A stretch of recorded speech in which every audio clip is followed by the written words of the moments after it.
Welcome back friends, आप सभी का एक बार फिर से स्वागत है हमारे इस चैनल पढ़ लो यार पे।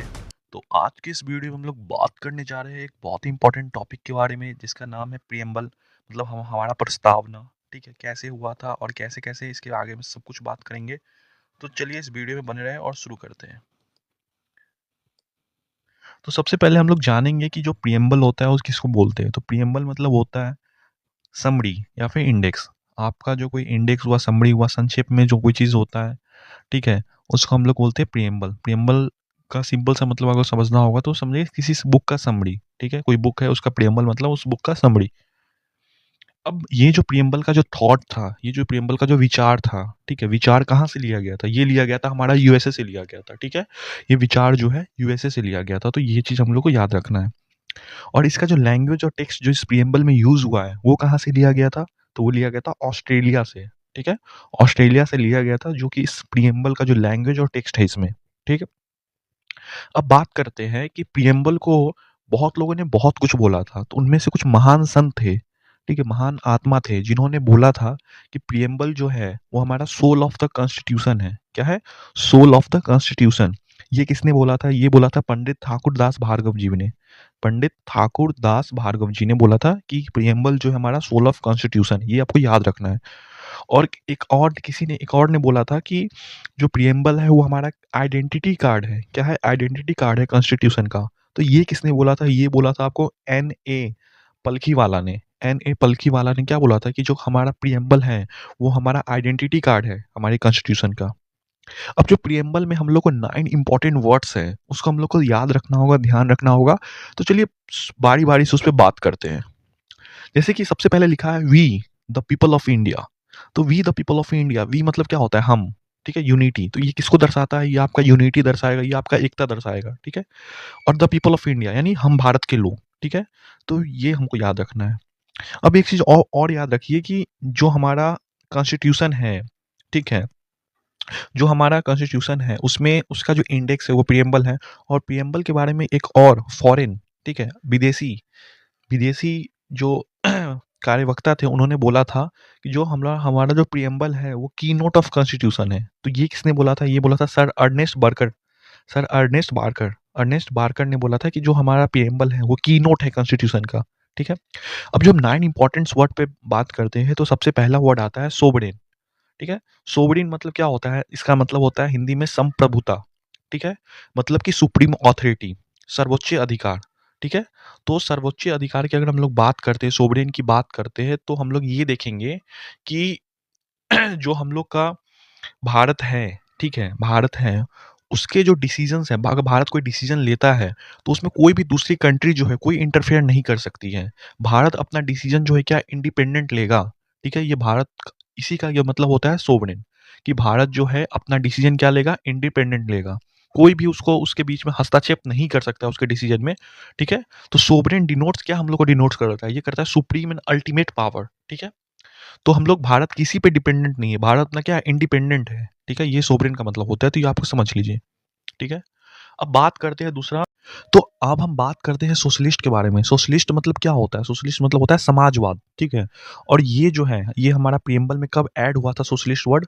तो वो आगे जाके आपको बताऊंगा कौन सा सिस वर्ड है, उसे ट्रिक से याद रखने के लिए कि हम लोग के प्रियम्बल में ये तीनों बाद में ऐड हुआ था। तो सबसे पहले सोशलिस्ट के बारे में बात करते हैं। ये ऐड हुआ था आपका 42nd अमेंडमेंट 1976 में। ये वर्ड ऐड हुआ था आपका कौन सा? सोशलिस्ट। ठीक है, पहले ये वर्ड नहीं था प्रियम्बल में। ठीक है, सोशलिस्ट का मतलब क्या होता है कि हम लोग किसके बारे में बात करेंगे? हम लोग बात करेंगे वेलफेयर एंड डेवलपमेंट के बारे में बात करेंगे। हम लोग किसके बारे में बात करेंगे? वेलफेयर और डेवलपमेंट के बारे में बात करेंगे। जैसे कि हम लोग जानते हैं कि हम लोग का जो भारत है वो पब्लिक और प्राइवेट प्रॉपर्टी का क्या मिक्स है। यहाँ पे पब्लिक भी है, प्राइवेट भी है, दोनों प्रॉपर्टीज है। तो सोशलिस्ट मतलब होता है कि हम लोग किसके वेलफेयर डेवलपमेंट के बारे में बात करेंगे। ठीक है, एक डेमोक्रेटिक सोशलिज्म के बारे में बात करेंगे। ठीक है, अब बात करते हैं आपका सेकुलर के बारे में। ठीक है, सेकुलर मतलब होता है धर्मनिरपेक्ष। ठीक है, भारत का जो प्रियम्बल में लिखा हुआ है सेकुलर। सेकुलर मतलब होता है धर्मनिरपेक्ष। कोई पर्टिकुलर रिलीजन नहीं है, कोई भारत का कोई रिलीजन नहीं है, कोई वो नहीं है जा कोई धर्म नहीं है भारत का। ठीक है, को सभी रिलीजन्स को क्या बोलता है? इक्वल मानता है। सभी रिलीजन्स क्या होते हैं? इक्वल होते हैं। ये इसका मतलब होता है सेकुलर का। ठीक है, अब जो आपको एक बात समझना होगा, जैसे सेकुलर के बारे में एक बात लिखा हुआ है, जो एसआर बोमाई केस हुआ था, एसआर बोमाई कोई केस हुआ था जो कि 1960 में हुआ था। इसका क्या कंक्लूजन आया था कि जो हम लोग का सेकुलर वर्ड है, ठीक है, वो हम लोग का कॉन्स्टिट्यूशन का क्या है, बेसिक स्ट्रक्चर है। इसको हम लोग चेंज नहीं कर सकते, हम लोग बेसिक स्ट्रक्चर में कभी भी चेंज नहीं कर सकते। तो सेकुलर हमारा क्या है, एक तरह का बेसिक स्ट्रक्चर है जिसमें हम लोग कभी चेंज नहीं कर सकते हैं, ठीक है। सेकुलर जो है वो ऐड कब हुआ था, वो भी आपको याद रखना है, ये भी 42nd अमेंडमेंट 1976 में ऐड हुआ था, ठीक है, सेकुलर वर्ड भी, ठीक है। अब बात करते हैं डेमोक्रेटिक के बारे में। तो डेमोक्रेटिक का क्या मतलब होता है, देखो डेमोक्रेटिक जो है दो वर्ड से बना है, एक बना है डेमोस, ग्रीक वर्ड से बना है डेमोस, मतलब होता है आपको पीपल, ठीक है, और दूसरा वर्ड है क्रेटोस, ठीक है, क्रेटोस मतलब होता है आपको पावर, लोगों, पीपल पावर, ये होता है डेमोक्रेटिक का जो दो वर्ड से बना है, ठीक है। हम लोग का जो भारत है दो तरह के होते हैं, पहला होता है रिपब्लिक, दूसरा होता है मोनार्की, ठीक है। रिपब्लिक मतलब होता है गणतंत्र, मोनार्की मतलब होता है गवर्नमेंट बाय वन पीपल, जहाँ पे एक तानाशाह वाला जो रूल होता है। तो हम लोग का जो भारत है वो रिपब्लिक है, गणतंत्र है। इसके जो हेड है यानी प्रेसिडेंट है, उनका भी चुनाव होता है 5 साल में। वो भी फिर से खड़े होते हैं, फिर से चुनाव लड़ते हैं, तब वो जाके लोगों के द्वारा जो चूज होता है, उसको हम लोग बोलते हैं डेमोक्रेटिक, कि लोग के पास मैक्सिमम अधिकार है, को किसी को भी बैठा सकती है पोस्ट पे, किसी को भी हटा सकती है, ठीक है। तो ये क्या है, ये हमारा रिपब्लिक है, यहाँ पे लोग के पास पावर है, ठीक है। प्रेसिडेंट का भी चुनाव होता है, मतलब राजा माना जाता है, प्रेसिडेंट को हेड माना जाता है, उसका भी चुनाव होता है, तो यही समझना होगा। अब बात करते हैं जस्टिस के बारे में। जस्टिस एक वर्ड है, उसका मतलब होता है, ये भी 9 वर्ड्स में से आता है। इसका मतलब होता है सोशल, इकोनॉमिक, पॉलिटिकल, ठीक है। Social, economic, political. सोशल मतलब होता है आपका सामाजिक, इकोनॉमिक मतलब आर्थिक, और पॉलिटिकल मतलब राजनैतिक, ठीक है। कोई या तो आप मेल हो या फिर फीमेल हो, इधर यू आर मेल और फीमेल, ठीक है, जो सेम ट्रीटमेंट मिलेगा आपको। अगर आप मेल हो या फिर फीमेल हो, तो सोशल का मतलब क्या होता है, यदि आप मेल हो या फिर फीमेल हो, सेम ट्रीटमेंट, सेम ट्रीट किया जाना चाहिए, ठीक है।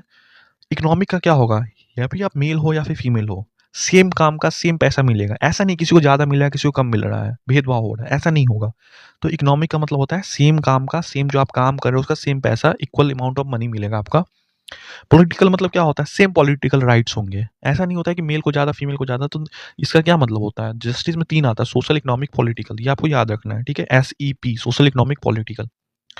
लिबर्टी मतलब क्या होता है आपको, लिबर्टी 5 टाइप्स के होते हैं। लिबर्टी मतलब होता है स्वतंत्रता, ठीक है। लिबर्टी मतलब होता है अब्सेंस ऑफ रिस्ट्रेंट या फिर एक्टिविटी ऑफ इंडिविजुअल, मतलब कि आप पे अपना स्वतंत्र, आपका अपना अधिकार है, ठीक है।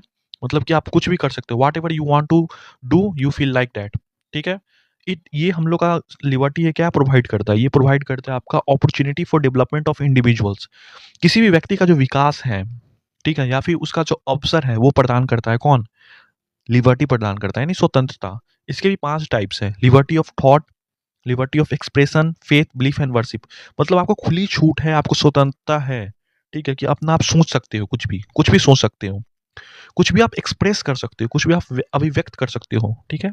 इस भारत में आप विश्वास कर सकते हो, लिबर्टी ऑफ फेथ भी है, स्वतंत्रता है आपके पास विश्वास करने की, विश्वास करने की, फेथ है आपके पास।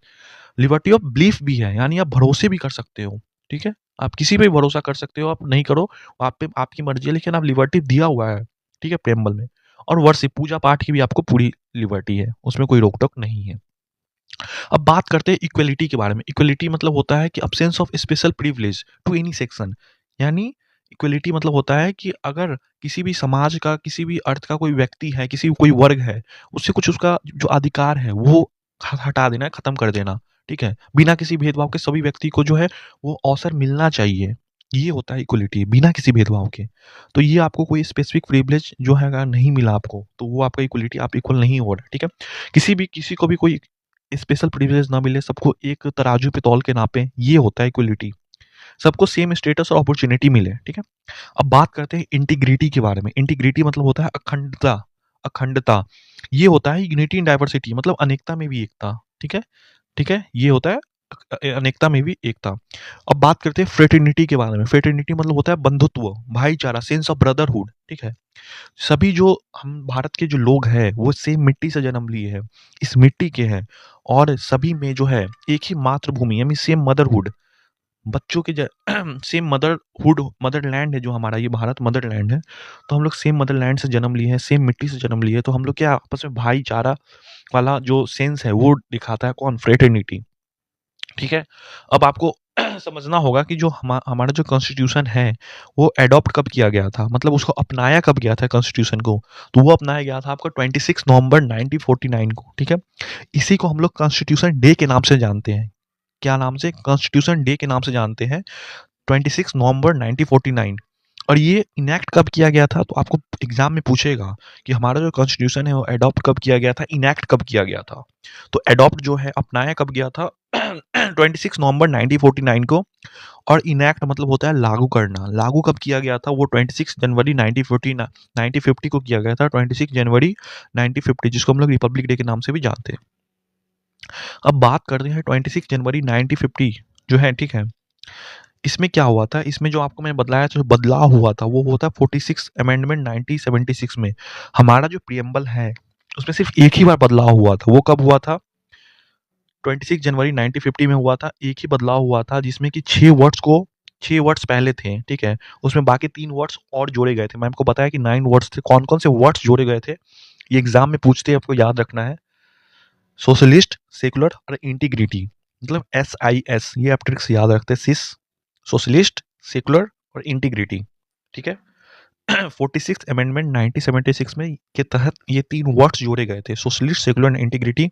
और इसको हम लोग मिनी कॉन्स्टिट्यूशन के भी नाम से जानते हैं। जो 26 जनवरी में 1950 में जो 3 वर्ड्स जोड़े गए थे उसको हम लोग मिनी कॉन्स्टिट्यूशन के नाम से जानते हैं। आई होप आपको समझ में आया होगा। आज के लिए बस इतना ही। Thank you.